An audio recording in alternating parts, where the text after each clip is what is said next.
کیا قرآن کریم ترجمہ کے ساتھ پڑھنے سے انسان گمراہ ہو جاتا ہے؟ تو ترجمے سے پڑھنا کیا گناہ ہے اور نہیں پڑھنا چاہیے؟ تو اس اعتبار سے ترجمے سے پڑھنا کوئی گناہ نہیں ہے، اور جو منع کیا جاتا ہے وہ اس اعتبار سے کہ آپ قرآن کریم پڑھنے کے بعد پھر یہ ہے کہ آپ اس سے استدلال کرنا نہ شروع کر دیں، کیونکہ آپ نے جو علوم ہیں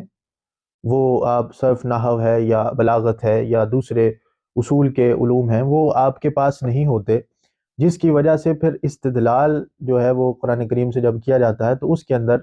کئی مسٹیکس ہوتی ہیں، اور پھر انسان گمراہی کی طرف جو ہے وہ امکان ہوتا ہے کہ وہ چلا جائے۔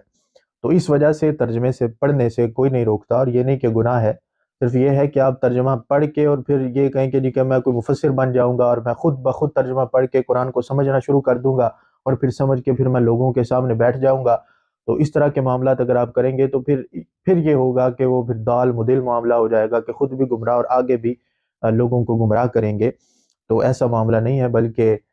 جب فَاسْأَلُوا أَهْلَ الذِّكْرِ إِن كُنتُمْ لَا تَعْلَمُونَ، آپ ضرور، جب آپ قرآن کریم خود کہہ رہا ہے کہ اہل ذکر سے پوچھو اگر تم نہیں جانتے، تو جب قرآن میں سے کسی چیز کی سمجھ نہیں آ رہی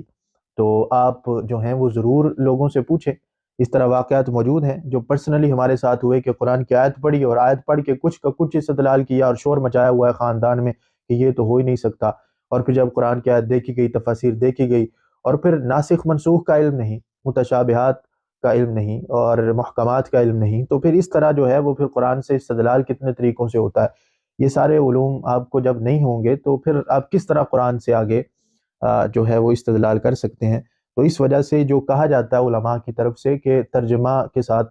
آپ یعنی روکنے کے جو اقوال ملتے ہیں وہ اس اعتبار سے ہیں کہ آپ ترجمہ پڑھ کے تو خود استدلال نہ کرنا شروع کر دیں، جو نہیں سمجھ میں آ رہا علماء سے پوچھیں، لیکن اس اعتبار سے کوئی قرآن کریم پڑھنے سے آپ کو قرآن کریم پڑھنے سے روکے یا یہ معاملات، تو ایسا نہیں ہے۔